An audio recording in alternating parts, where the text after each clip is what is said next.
Download this code from codegive.com, link in the description below. OK, let's dive into the wonderful world of Doom's stair-building oddities. Doom's level editor, and by extension, the game itself, has some quirks when it comes to creating stairs. These quirks, stemming from the game's architectural limitations and how it handles verticality, can lead to unexpected, and sometimes humorous, results. This tutorial will explore the core issues, give practical examples, and offer strategies to work around them. The root of the problem, Doom's 2.5D nature and sector geometry. Doom isn't truly 3D. It's 2.5D, which means verticality is simulated. The game tracks the floor and ceiling heights of sectors, the basic building blocks of a level. The game draws all the objects on a per sector basis.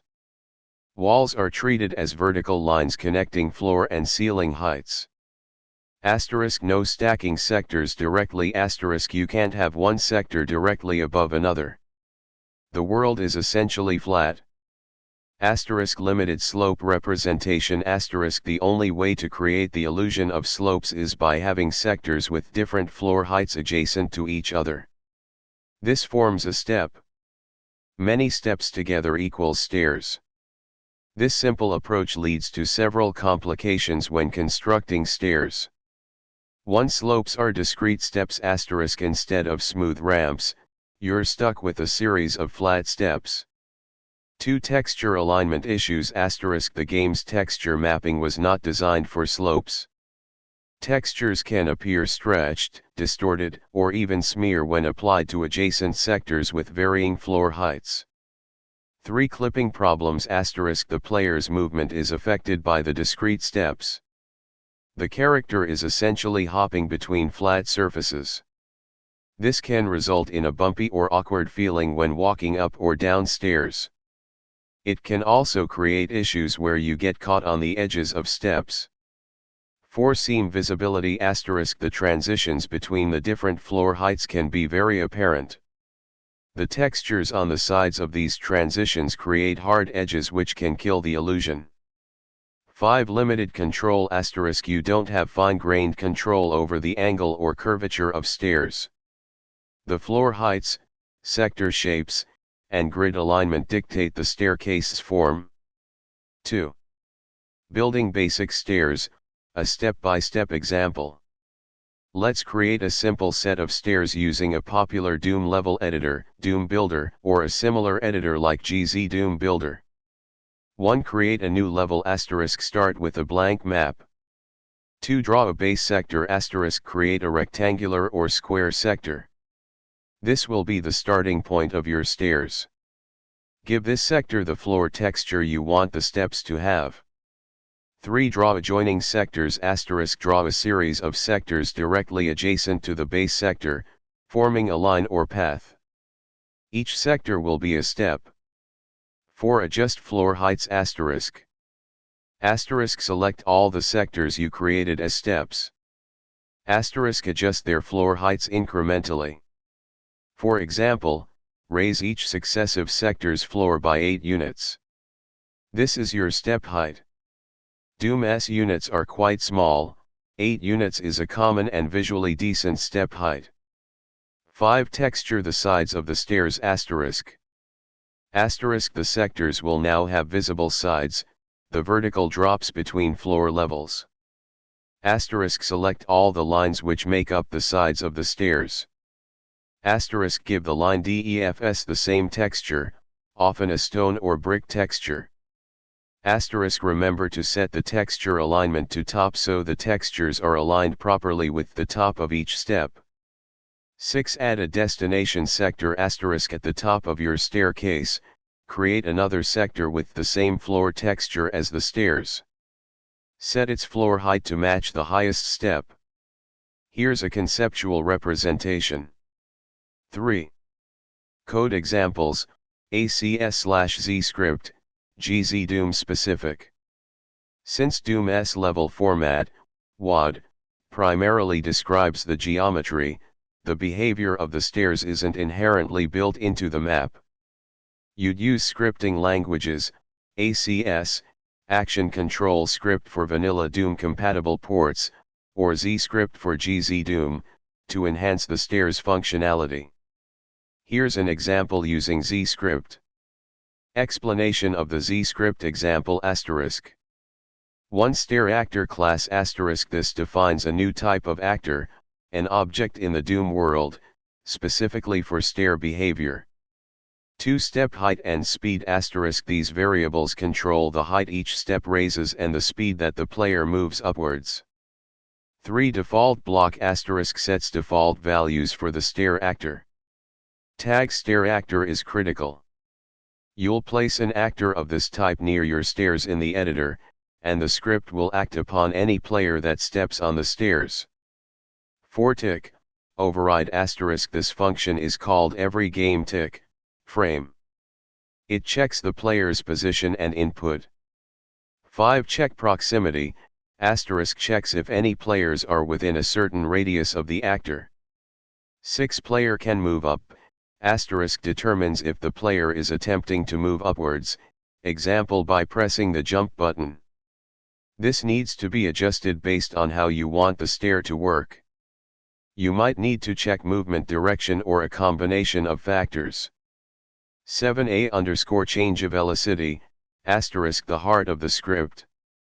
This function applies a vertical velocity to the player, effectively pushing them upward. The CVF relative flag means the velocity is added to the player's existing velocity. How to use the ZScript asterisk. 1 Save the script asterisk. Save the ZScript code as a .zs file, example stair_script.zs. 2 Create a pk3 archive asterisk. Create a pk3 archive, essentially a zip file with a different extension. The pk3 should contain asterisk a script folder. Asterisk place the stair_script.zs file inside the script folder. Asterisk a mapinfo folder with a mapinfo.txt file.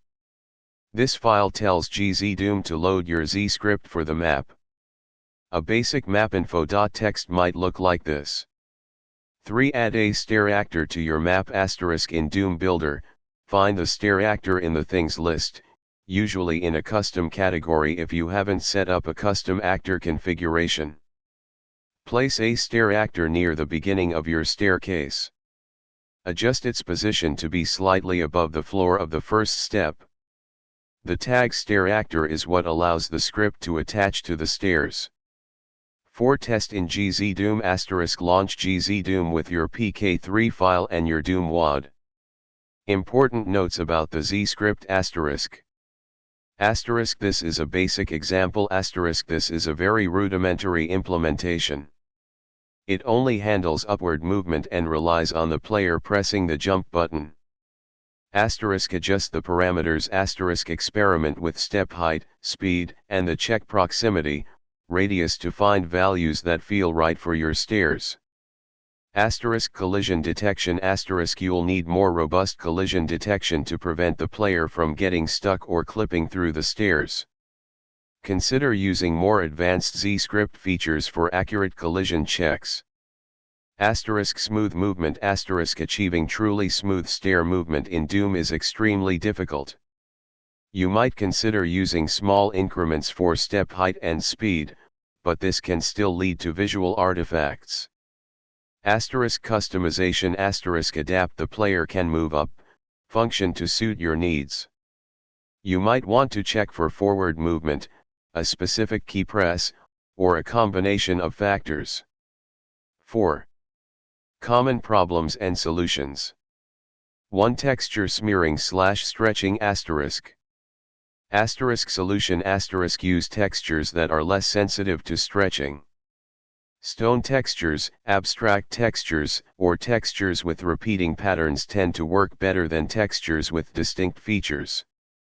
Experiment with different texture scales and offsets in your level editor. In some cases, you might need to create custom textures specifically designed for stairs. 2 Visible seams between steps asterisk. Asterisk solution asterisk use textures that blend well together for the steps and the sides of the stairs. Sometimes a dark color for the sides helps hide the seams. Asterisk adjust the textures on the sides of the stairs to slightly overlap the top texture. This can help to mask the seams. 3. Bumpy movement asterisk. Asterisk solution asterisk reduce the step height. Smaller steps will create a smoother, but still not perfectly smooth, walking experience.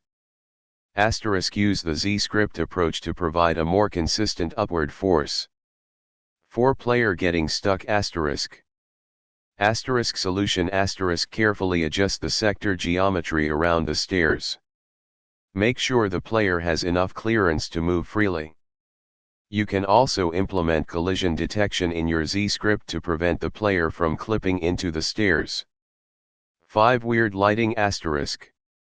Asterisk solution asterisk lighting in Doom is sector-based. Ensure that all sectors associated with the stairs have consistent lighting levels. You might need to adjust the light levels in adjacent sectors to create a smooth transition. 6. Difficulty aligning textures properly. Asterisk solution use the Align Texture option in the level editor. Usually you can middle mouse click to align an adjacent sector's textures to match. V. Alternative approaches. 1. Fake stairs asterisk create the illusion of stairs using textures and clever geometry. Instead of actually changing the floor heights, use detailed textures to represent steps. This can be effective for purely decorative stairs. 2. Moving sectors asterisk use scripting to move entire sectors up and down, creating an elevator-like effect that simulates stairs. This can be useful for complex staircases or elevators. 3. 3D floors, GZ Doom specific Doom's 3D floors offer a more advanced way to create sloped surfaces and overlapping sectors. This can be used to create smoother, more realistic stairs, but it requires a deeper understanding of Doom's features. 6. Conclusion. Building stairs in Doom is a process of compromise and creative problem solving. Doom's 2.5D limitations force you to work within constraints, but by understanding the quirks of the engine and utilizing scripting, you can create functional and visually appealing staircases. Experiment with different techniques, textures, and scripting approaches to find what works best for your level design. Embrace the limitations, and you might be surprised by what you can achieve.